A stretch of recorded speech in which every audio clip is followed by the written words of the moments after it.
Assalamualaikum warahmatullahi wabarakatuh.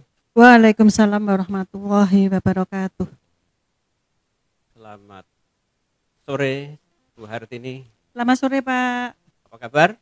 Alhamdulillah sehat. Yang penting sekarang sehat dulu Pak. Semangat. Ya, alhamdulillah tetap sehat ya Bu. Tetap semangat di era pandemi. Alhamdulillah kita masih bisa silaturahim dalam suasana sehat di tutur tinular.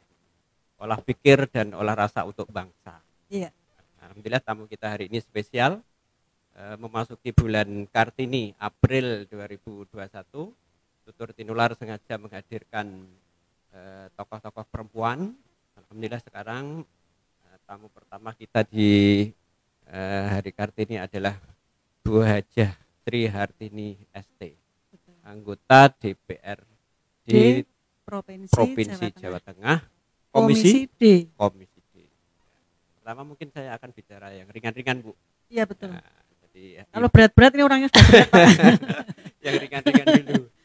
Jadi Ibu ini kan salah satu kader partai lah. Jadi mungkin perlu saya sampaikan juga Bu. Jadi tamu kita nanti tidak hanya Ibu Hartini. Iya. Kami akan menerima tamu dari berbagai kalangan, lintas partai. Iya. Jadi forum kita ini sangat terbuka. Kita sharing pengalaman sehingga bisa memberikan inspirasi bagi Kartini masa depan. Ya, kira seperti sekali, itu Bu. Oleh sekali. karena itu yang pertama ini dengan Bu Sri Hartini, yang pertama mungkin ini bagaimana kondisi Ibu dalam konteks berkiprah di politik udah berapa tahun ini Bu ya?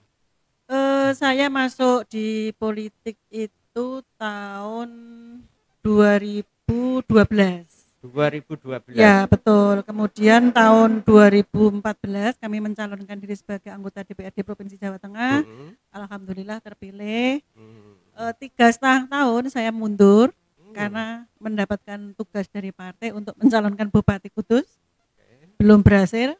Kemudian maju lagi, alhamdulillah terpilih kembali. Begitu.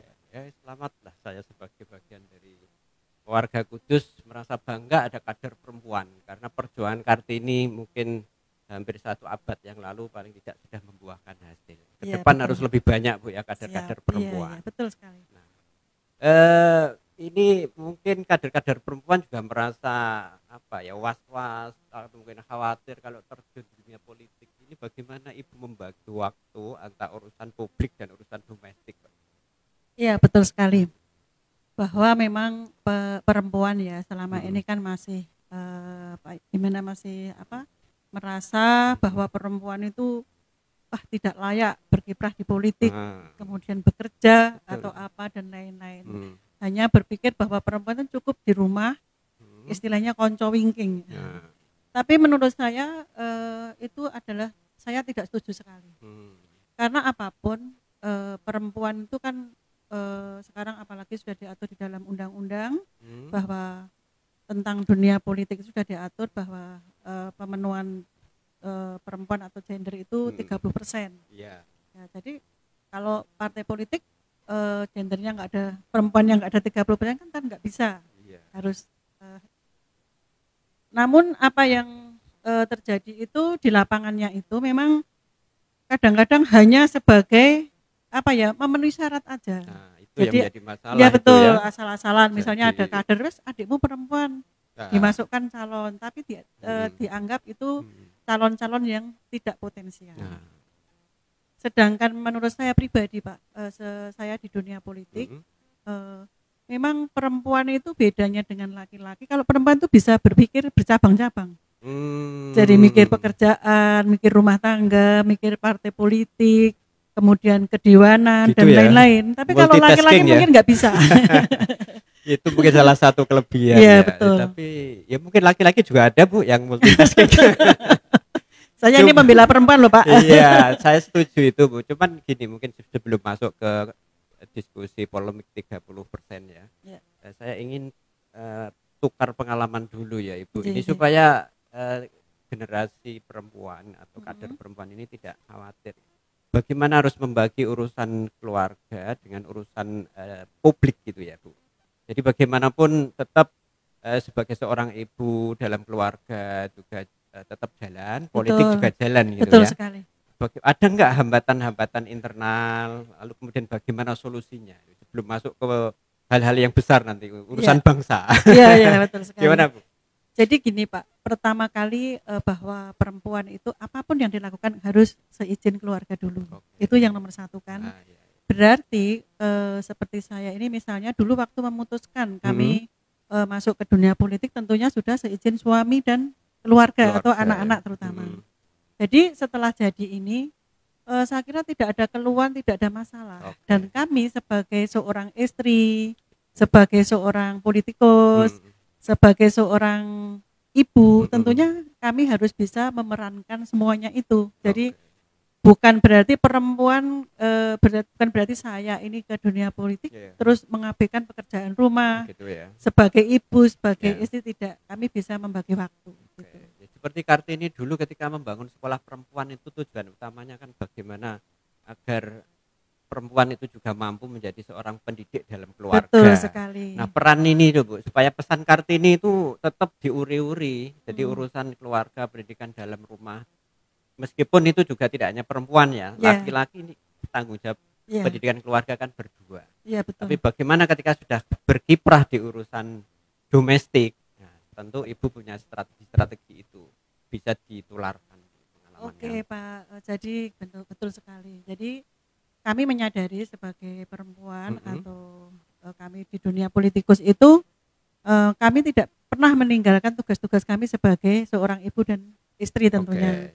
Jadi ya memang harus membagi waktu. Suatu contoh, ketika saya jam 9 pagi misalnya mau rapat, kalau mungkin bapak-bapak mungkin baca Quran, kemudian sarapan pagi, baca Quran juga. Baca Quran kalau habis subuh itu Pak. Terus ke kantor. Tapi perempuan memang beda Pak, memang beda. Tentunya kami harus menyiapkan sarapan paginya untuk suami dan anak-anak. Itu masih tetap jalan Bu ya? Oh masih gitu. Jadi terus kemudian kami tetap selalu memantau perkembangan anak-anak, pendidikan anak-anak terutama. Kapan ujian, kemudian kendalanya apa. Kami juga ikut masuk di grup-grup wali murid dan wali kelas. Itu putranya berapa non? Saya 3 Pak. 3 tapi udah besar-besar. Kenapa saya berani memutuskan di politik? Karena anak saya tuh yang pertama sudah istilahnya walaupun belum menikah sudah mandiri, sudah menjadi seorang dokter di kebetulan dinas di Kalimantan Timur. Kemudian yang nomor 2 itu di Undip, saat ini tinggal nunggu wisuda teknik sipil.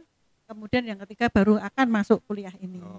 Jadi sudah ini ya, dari remaja lah. Iya, kita tinggal mantau aja. Tinggal mantau mendampingi. Baik, jadi tetap urusan keluarga jalan, urusan publik juga jalan. Betul gitu. Sekali. Jadi ini kadang orang kan berpikir ini orang politisi apakah juga sempat mikir keluarga. Betul sekali Pak. Saya ke depan itu politisi ya tetap memperhatikan keluarga. Betul gitu sekali. Jadi saya sering sekali Pak itu kalau ketemu misalnya mungkin tokoh masyarakat atau mungkin teman-teman yang dari dari cowok lah. Itu kalau cerita masalah pekerjaan rumah tangga mereka pada nggak percaya. Allah masa sih buat ini bisa masak, masa sih buat ini bisa nyuci baju, masa buat ini bisa begini dan lain sebagainya. Itu keliru Pak cara pandangnya bapak-bapak ya. Ini saya membela perempuan loh Pak ini. Cara pandangnya itu jadi tidak semua bapak loh. Oh iya betul sekali. Termasuk bapak saya juga memahami itu. Jadi nggak pernah komplain, nggak pernah apa gitu karena sudah sudah disepakati bersama bahwa kami bisa menjalankan tugas kami sebagai istri dan ibu. Suami saya juga sudah maklum kalau misalnya saya kok pas dinas di luar kota. Nah itu biasanya kalau dinas luar kota 3 hari misalnya, itu saya sudah menyiapkan kebutuhan yang di rumah Pak. Begitu. Bagus. Jadi itu saya kira pengalaman awal ya. Jadi kalau 2012 mulai masuk dunia politik berarti sudah 8-9 tahun Bu ya? Iya betul. Itu 8-9 tahun tuh kira-kira ada kendala nggak? Artinya ada merasa jenuh atau kebosanan atau gimana mengatasi kiprah di dunia politik itu? Kalau saya dinamika tidak ada kebosanan, tidak ada penyesalan. Memang kami kepingin kami itu hidup ini bukan hanya untuk diri sendiri atau keluarga kami sendiri. Kami memang ingin bermanfaat untuk masyarakat pada umumnya. Terutama saya kepingin memberikan contoh kepada kaum perempuan. Jadi kenapa waktu itu saya masuk di politik, Pak? Jadi ketika saya di masyarakat, kebetulan jadi tokoh perempuan di lingkungan, itu banyak sekali hal-hal yang terjadi di masyarakat. Kami sebagai curhatan mereka, adanya kekerasan, kemudian pokoknya dia sangat tertekan sekali karena sikap dari suami yang kurang baik. Nah, ketika itu saya tanya, kenapa kamu tetap bertahan sampai sekarang? Ternyata keluhannya dia karena saya tidak bisa berkarya apa-apa. Jadi kami di rumah hanya dikasih uang belanja, mengurusi anak, mengurusi rumah tangga seperti itu, sehingga kehidupan mereka sangat tertekan. Nah, sejak itu kami memang merasa bahwa perempuan di Indonesia di Indonesia ini banyak sekali yang mengalami hal tersebut. Karena saya di tingkat bawah pun di RT lah, lingkup kecil RT aja sudah enggak hanya 1-2 orang, banyak yang terjadi seperti itu. Ya di lingkungan kami. Di Kudus ya. Jadi memang kami perlu untuk memberikan semangat kepada mereka, mensupport, kemudian memberikan contoh. Tetapi seorang perempuan tidak boleh keluar dari kodratnya. Sebagai istri, tugasnya sebagai istri juga harus dijalani, sebagai ibu juga harus dijalani, dan politik pun jalan. Dan selain itu saya juga masih pengusaha loh, Pak. Oh gitu ya? Iya, jadi kami bisa membagi waktu itu di kerjaan juga, hanya mantu ya, kemudian keluarga, kemudian tugas dari dinas dewan tersebut. Berarti sebelum ke dunia politik lebih ke pengusaha ya? Jadi ibu pengusaha ya? Betul sekali. Sama suami juga pengusaha. Kalau pengusaha PNS, Pak. Oh, pengusaha PNS? Iya. Maksudnya? Suami saya PNS. Oh gitu. Kalau saya yang pengusaha. Bagus, jadi sebuah pasangan yang saling melengkapi. Betul. Di satu sisi PNS, satu pengusaha, betul, entrepreneur, ya. Mompreneur ya, kira-kira seperti itu. Nah, berarti pertanyaannya, mengapa perempuan harus ikut terlibat di dunia politik, Bu? Mungkin ada argumentasi yang kuat menurut Ibu. Kalau menurut saya ya itu kan sudah ada sejak zaman Ibu Kartini, Raden Ajeng Kartini, bahwa beliau itu memperjuangkan kaum perempuan. Mungkin waktu itu Ibu Raden Ajeng Kartini itu juga mengalami hal-hal yang seperti yang saya temui di masyarakat. Itu mungkin lebih parah dari itu ya, karena waktu dulu. Nah, sekarang kenapa kita tidak? Kita kan harus meneruskan perjuangan beliau. Kalau kaum perempuan tidak peduli apa yang sudah diperjuangkan oleh Ibu Kartini, kan sia-sia gitu loh, Pak. Ya, jadi apalagi pemerintah sekarang sudah memberikan peluang peluang yang luas, memberi ruang yang luas kepada kaum perempuan. Dengan kebijakan kuota 30% iya, betul itu, Bu, sekali. Ya. Itu di satu sisi kebijakan itu sebenarnya juga kontraproduktif, Bu, ya, karena akhirnya ada sebuah pemaksaan dalam tanda petik bagaimana memenuhi 30%, tapi belum siap sesungguhnya. Itu pandangan Ibu gimana itu? Karena ini juga menjadi keprihatinan banyak warga itu. Kok yang jadi seperti ini, yang apa nggak ada kader yang lain misalnya? Gimana tanggapan Ibu? Betul sekali, Pak. Jadi adanya kota perempuan 30% itu memang hampir di partai, seluruh partai mungkin ya, sebetulnya kader-kader dari perempuan itu ada yang cuman asal-asalan. Karena memang kita mencari kader perempuan yang potensi itu juga nggak gampang, Pak. Nggak gampang karena sudah dicap atau apa ya, Pak ya, bahwa mindset perempuan itu harus di rumah, terus tidak bisa berorganisasi, kemudian tidak bisa bergaul dengan masyarakat, apalagi mencari suara. Tapi faktanya walaupun di legislatif contohnya, di legislatif itu walaupun belum terpenuhi 30% yang jadi, namun sudah lumayan loh, Pak. Sudah lumayan ya. Gambarannya gimana pemetaan anggota? Misalnya misalnya di Provinsi Jawa Tengah sendiri itu dari 120 kursi, perempuannya itu sudah ada 18% atau 22. Kemarin 23, tapi yang satu meninggal karena kena COVID. Oh gitu ya? Ya, Ibu Ambar, semoga beliau di sana bahagia. Kemudian di DPR RI juga dari 575 sudah terpenuhi 21%. Di Gerindra sendiri di DPR RI itu mendapatkan 78 kursi, yang perempuannya sudah 70% atau 14 kursi. Lumayan, walaupun memang belum terpenuhi 30%-nya. Itu pun mencari kader yang sekian persen itu sudah terlalu sulit, Bu ya. Iya, tapi kalau semua partai semua terpenuhi ya Pak 30%. Cuman memang yang jadi belum ada. Yang jadi ya. Ya, yang jadi belum ada 30%. Waktu pencalonan berarti harus itu ya, Bu. Minimal iya, harus 30. Harus makanya terpenuhi. Ada semacam pemaksaan dalam tanda petik. Iya, peraturan. Karena itu kan undang-undang ya. Regulasi politik ya. Betul. Nah, ini berarti perlu sebuah proses pendidikan pengkaderan dari awal ya, Bu. Untuk penyiapan itu gimana? Supaya ke depan itu kader perempuan lebih siap gitu. Iya, Pak. Mungkin dari keluarga, lalu dari pendidikan apa yang harus disiapkan? Iya, jadi memang kalau partai politik itu penyiapan kader-kader itu butuh waktu yang cukup lama. Panjang, ini aja misalnya tahun 2024. Namun penjaringan kader potensial itu memang dari sekarang sudah dimulai, Pak. Sudah dimulai. Jadi apalagi kami sebagai perempuan, kami selalu turun ke lapangan. Kami selalu memberikan semangat pada kaum perempuan, mengajak kaum perempuan istilahnya menyemangati bagaimana agar dia tidak minder, agar berani turun ke masyarakat. Ya tentu walaupun tidak mudah, tapi insya Allah semua partai bisa memenuhi kuota perempuannya. Kalau dari keluarga, Bu, apa yang harus dipersiapkan? Misalnya kita punya anak perempuan, ya, misalnya satu saat bisa jadi terlibat dalam dunia politik. Misalnya itu yang harus disiapkan apa? Sejak dini misalnya, karena tadi Ibu menyampaikan yang namanya proses kader itu butuh waktu panjang. Iya, betul. Bahkan dari keluarga. Betul, apa yang harus disiapkan? Ya, kalau kami menyiapkan kader perempuan tentunya harus mengenalkan dulu, Pak. Harus mengenalkan dulu. Jadi misalnya sebagai contoh diri saya sendiri aja. Kami mempunyai anak perempuan 2.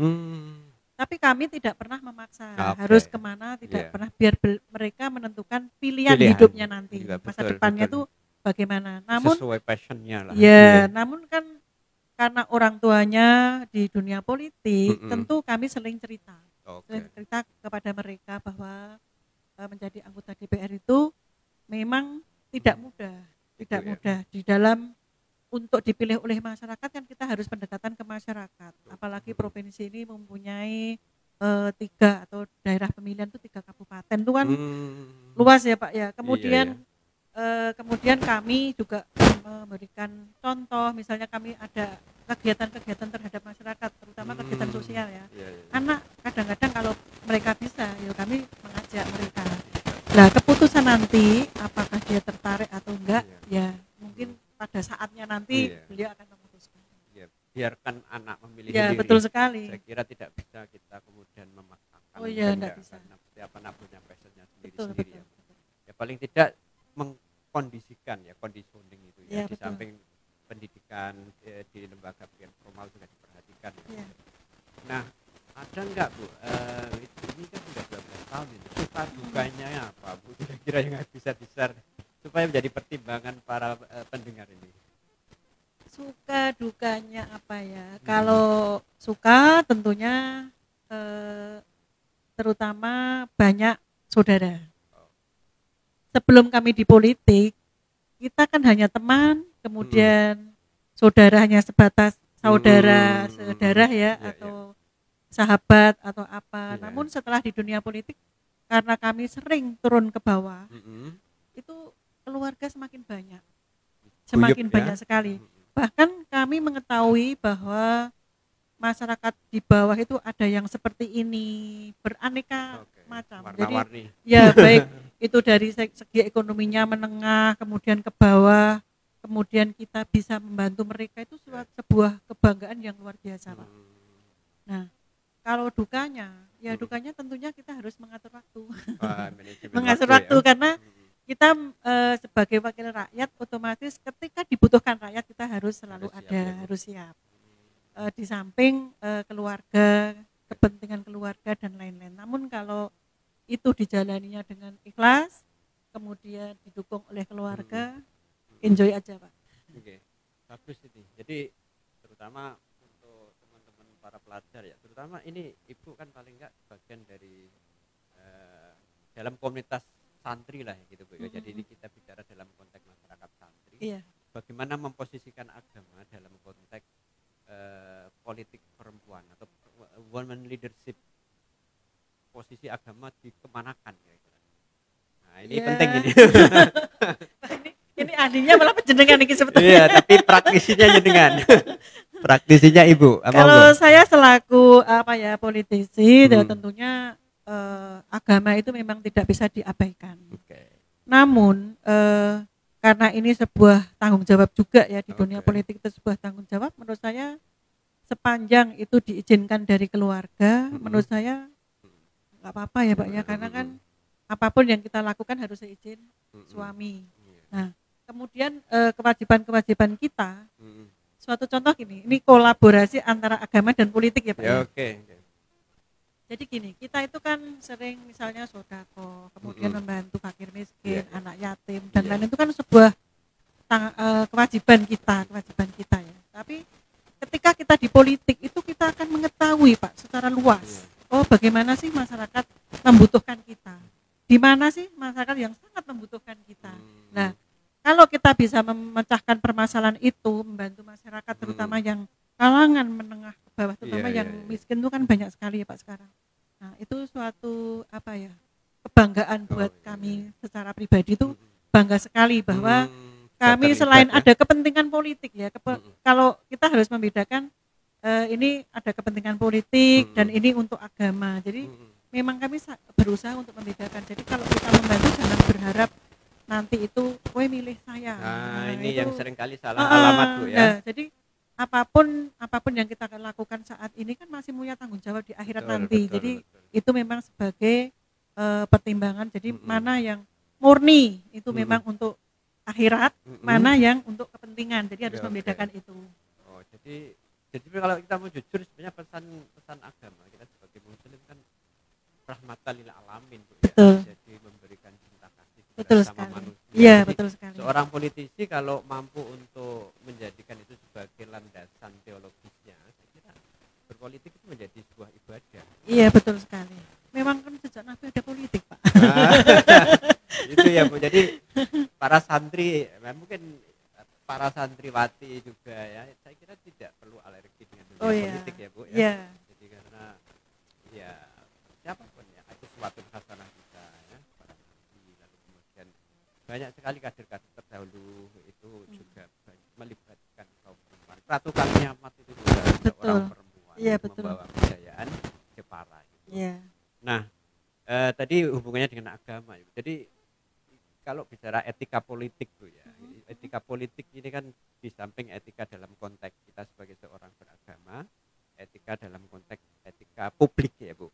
Bagaimana mengkombinasikan antara etika politik dalam agama dengan etika politik dalam kebijakan negara.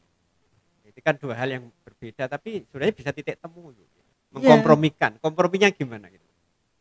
Itu yang saya maksud, posisi agama di mana nanti Bu ketika kita berpolitik, etika politik negara atau etika agama atau dua-duanya? Ya dua-duanya. Apapun kan kita hidup itu terus harus taat kepada agama, kemudian menjalankan aturan agama, meninggalkan larangan agama. Nah, sama halnya dengan di politik. Di politik itu kan kita mempunyai kewenangan-kewenangan ya Pak. DPR itu kan mempunyai fungsi-fungsi. Fungsi-fungsi misalnya fungsi penganggaran, kemudian pengawasan, kemudian fungsi legislasi dan lain-lain. Nah, tentunya kalau kita sebagai perempuan, tentunya kita akan memperjuangkan juga di kaum perempuan, misalnya tentang persamaan gender, kemudian misalnya di dalam kemasyarakatan juga sama kan, karena kita selaku anggota dewan, kita tidak bisa meninggalkan kaum perempuan, namun tidak bisa juga jangan sampai keluar dari rel agama, walaupun kita bertemu dengan siapapun, karena wakil rakyat itu kan wakilnya orang banyak, dunia, misalnya di dunia agama. Bagaimana kita bisa membantu oleh lembaga-lembaga agama? Itu kan juga hak-hak anggaran dari DPRD Provinsi Jawa Tengah banyak juga kan, misalnya bantu masjid, kemudian Nahdlatul Ulama, gedung NU dan lain-lain itu kan bermanfaat juga bagi agama. Jadi harus dikontrol, Bu, iya, ya. betul sekali.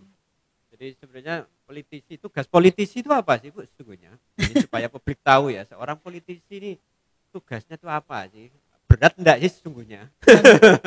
Tergantung, Pak. Tergantung. Jadi itu politisi itu tergantung, kembalikan kepada kita diri sendiri ya, Pak. Ya. Jadi semua yang dirasa berat sepanjang kita ikhlas, dijalani dengan enjoy, tentunya politisi itu kan mempunyai tugas dari partai itu juga banyak kan, banyak dari partai, kemudian kita mempunyai tugas di meja DPRD-nya juga, kemudian terutama kita mempunyai tugas istilahnya membantu masyarakat atau mendengarkan, menyerap aspirasinya masyarakat.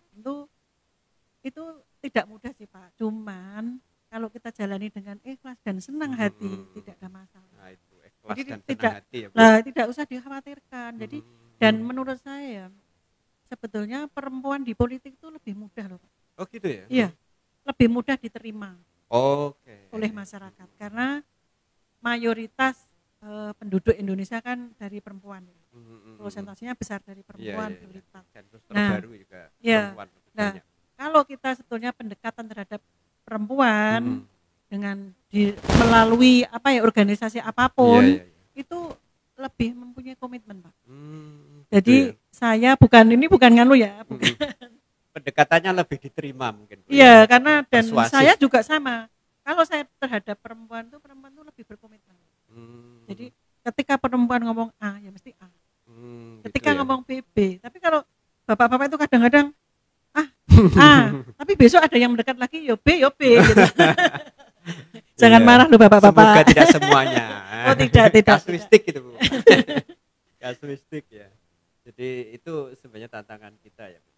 Lalu ini masuk ke esensi, Bu. Jadi Ibu ini kalau nggak salah di Komisi D ya, Bu? Iya, betul. Komisi D saya baca bidang bina marga, cipta karya, infrastruktur, tata ruang, lalu sumber daya air, perhubungan, pertambangan juga ada, Bu, betul, ya. Energi, sumber daya mineral dan lingkungan hidup, betul, Bu, ya. Betul.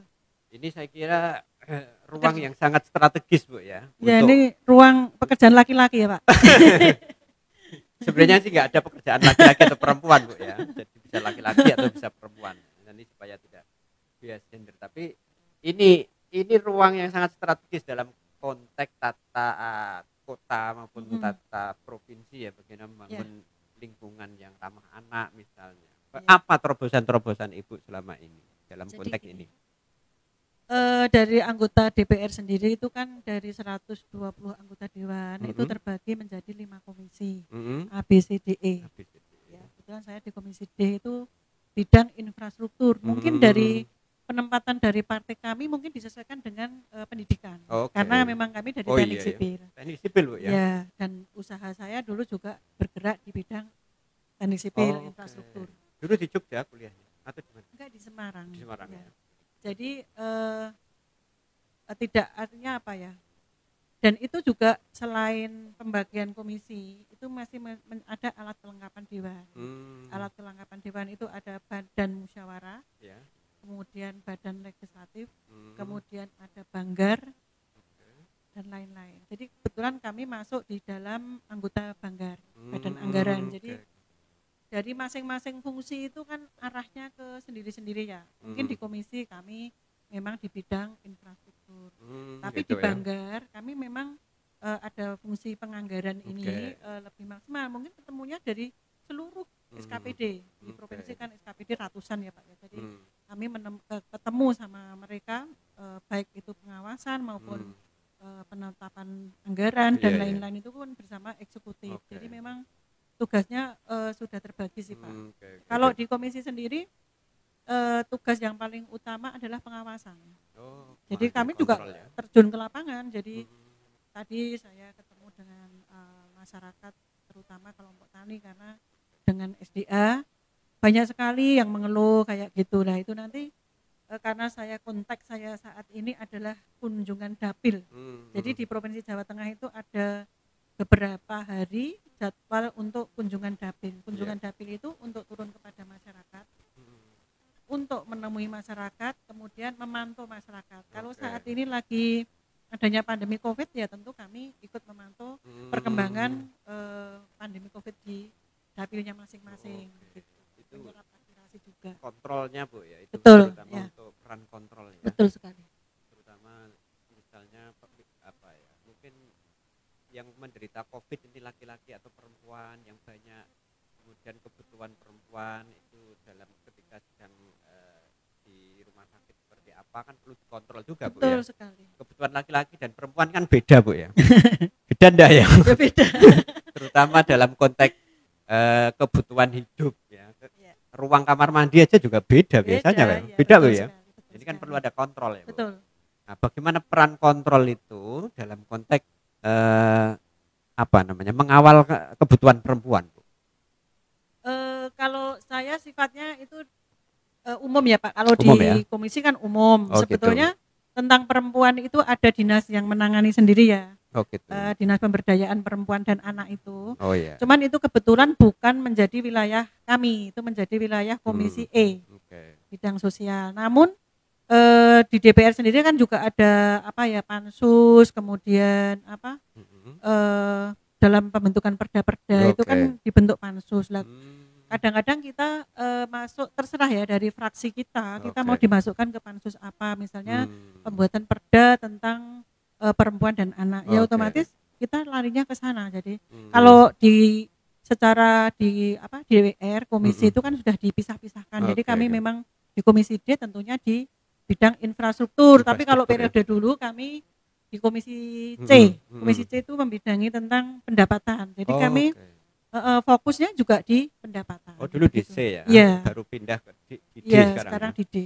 Nah, kaitannya dengan infrastruktur Bu. Jadi dalam konteks masyarakat kita ini kan dalam konteks kebijakan yang responsif gender misalnya. Saya kira ruang-ruang publik juga perlu ada ruang untuk laktasi misalnya, menyusui di kantor-kantor. Itu sebenarnya kok belum diperhatikan Bu ya, kantor-kantor publik. Jadi sebetulnya itu di dalam perda. Perda itu sebetulnya ada misalnya terminal. Kebetulan kemarin kami menggarap di komisi ya adanya perda tentang terminal ini. Memang itu sudah diatur di situ bahwa itu harus ada tempat untuk menyusui, kemudian untuk bermain anak. Itu memang harus ada. Ruang ramah anak. Itu sudah ada ketentuan-ketentuan di dalam perda. Sudah tercantum semua. Cuman dijalankan atau enggaknya ini perlu kontrol Bu. Sebetulnya dijalankan. Banyak yang sudah dijalankan, tapi memang belum bisa semua. Karena proses ini kan butuh waktu yang lama Pak. Kadang-kadang perda ini setelah digarap kemudian kita sosialisasi, kemudian kita menganggarkan juga kan Pak. Itu kan menjadi wilayah provinsi misalnya terminal yang kelasnya di provinsi itu tentu kami bersama dinas sudah tahu mereka karena kita bersama-sama dalam membuat perda. Jadi terutama di ruang publik seperti terminal Bu ya. Kalau kantor-kantor belum ya, kantor pelayanan di kabupaten misalnya itu? Ya itu belum semua juga. Kalau di tempat publik atau umum itu sudah Pak. Kalau terminal kayak gitu sudah. Saya kira perlu supporting Bu ya. Kaitannya kantor-kantor publik, pelayanan publik seperti Pemda misalnya. Kalau terminal kan jelas ya, publik itu. Lalu masyarakat kita juga ada sebagian yang kelompok berkebutuhan khusus misalnya. Itu kan juga sudah ada Pak di dalam perda, misalnya mestinya sudah trotoar. Trotoar itu kan ada khusus ya yang untuk itu sudah ada semua di dalam perda, sudah diatur semua. Termasuk pembangunan masjid. Jadi bagaimana yang memakai kursi roda itu bisa naik, bisa ibadah, bisa menjalankan mengurusi urusan-urusan administratif gitu. Semua sudah diatur. Nah, alhamdulillah ya, tinggal kontrolnya aja supaya pelaksanaannya. Kontrol sama anggaran. Nah, political will kan di situ. Jadi kita sebenarnya isu ini sudah diangkat lama ya, sudah ada undang-undang disabilitas juga sudah ada semuanya. Betul sekali. Cuman di tingkat kebijakan kabupaten tidak semuanya sudah melakukan gitu loh. Mungkin kontrol itu yang perlu ditingkatkan. Nanti saya komunikasikan dengan kabupaten ya Pak. Iya betul Bu. Ini pesan khusus dari warga bawah ini. Karena kita melihat kadang trotoar aja dulu ya nggak tahu, sekarang semoga sudah responsif disabilitas ya. Mungkin seperti itu penanganannya memang bertahap Pak. Apalagi saat ini kan Pak pandemi ini kemarin di Provinsi Jawa Tengah aja 2020 itu anggaran terrefocusing itu 2,2 triliun. Itu mayoritas anggaran yang terbanyak adalah di komisi kami, di komisi pembangunan. Triliun, jadi Bu, ya? Iya, di Jawa Tengah itu ya? Iya, Jawa Tengah, triliun itu jadi banyak yang terkena refocusing itu terutama di sektor infrastruktur atau pembangunan. Jadi yang sudah terjadi, kami di dalam pengawasan di lapangan itu kadang-kadang kita melihat, kita melihat kontrol di proyek apa yang waktu itu kontraknya sampai misalnya 20 miliar. Namun kontraknya ini karena kena refocusing jadi 2 miliar. Jadi seperti itu, memang ini banyak terutama infrastruktur yang belum bisa terrealisasi dengan sempurna. Ya, kita bisa memahami itu karena betul. Ini kan sebuah musibah bersama Bu. Baik Ibu, ini mungkin di bagian akhir saya kira Cipra itu dalam konteks komisi D ya. Sudah beberapa hal yang sudah dilakukan, paling tidak kontrol tentang tadi responsif disabilitas, kepentingan perempuan, kepentingan publik yang responsif itu menjadi perlu kontrol yang lebih kuat. Nah, dalam konteks menyiapkan kader Bu ya sebagai penutup ini, apa yang harus pesan-pesan khusus bagi kader-kader calon politisi perempuan misalnya? Baik. Pesan khusus untuk masyarakat terutama kaum perempuan bahwa politik itu semua baik. Politik itu bersih. Ibarat kalau saya sering mensosialisasikan kepada perempuan itu politik itu bagaikan pisau. Pisau itu sangat dibutuhkan. Tetapi siapa yang memegang pisau ini? Kalau yang memegang pisau ini adalah orang jahat, berarti pisau itu untuk kejahatan. Namun bila yang memegang pisau ini adalah orang baik, tentunya untuk kepentingan, untuk kebaikan. Jadi mari kita berbuat, kita berjuang melalui politik, karena politik itu kan yang paling langsung bisa mengena gitu loh Pak. Jadi jangan takut bahwa kita adalah sebagai perempuan juga harus memperjuangkan hak-hak perempuan juga, dan marilah kaum perempuan jangan ragu, jangan khawatir, jangan takut, mari berjuang bersama-sama terutama untuk kaum perempuan. Ini bagian dari khidmah Bu ya. Iya, betul sekali. Khidmah sebagai Allah, kalau Kartini bilang cita-citanya itu bukan jadi pahlawan tapi jadi hamba Allah. Iya, betul. Hamba Allah salah satunya mengabdi khidmah seperti ini, entah itu sebagai guru, sebagai politisi, atau sebagai petani, sebagai insinyur dan seterusnya. Yang diniati khidmah akan menjadi ibadah. Baik Ibu, terima kasih. Dengan Ibu Hajah Sri Hartini ST, Komisi D DPRD Jawa Tengah sudah bersama kita, tutur tinular. Dan perlu saya sampaikan di bagian akhir ini kami akan masih menunggu kader-kader perempuan dalam 1 bulan ini, dari manapun, dari partai manapun, dari aktivis, dari mungkin praktisi, organisasi sosial, dengan senang hati, karena spirit Kartini itu bukan sekedar diramekan dengan upacara Bu. Apalagi hanya pakai konde lalu foto-foto itu kan terlalu naif gitu. Tapi harus mengambil inspirasi dari tokoh-tokoh praktisi yang sudah berkhidmah untuk kemaslahatan umat. Jadi tujuan kita ini seperti itu Bu, tutur tinular. Makanya dinamakan tutur tinular. Tutur itu bicara, ngandani ya, menasihati, pesan-pesan lah gitu. Tinularnya itu untuk orang banyak. Untuk banyak. Jadi menularkan kebaikan. Virus kebaikan Bu. Betul. Bukan virus COVID. Begitu itu, terima kasih. Semoga manfaat dan menginspirasi bagi para pendengar tutur tinular. Dari saya Saidi Nur Said dan semua kru tutur tinular ini mengucapkan terima kasih dan penghargaan yang tinggi kepada Ibu Hajah Sri Hartini ST yang sudah meluangkan waktunya. Semoga mendapatkan keberkahan Bu. Hidup sehat selalu dan tetap berjuang. Semangat. Selamat Hari Kartini. Assalamualaikum warahmatullahi wabarakatuh. Waalaikumsalam warahmatullahi wabarakatuh.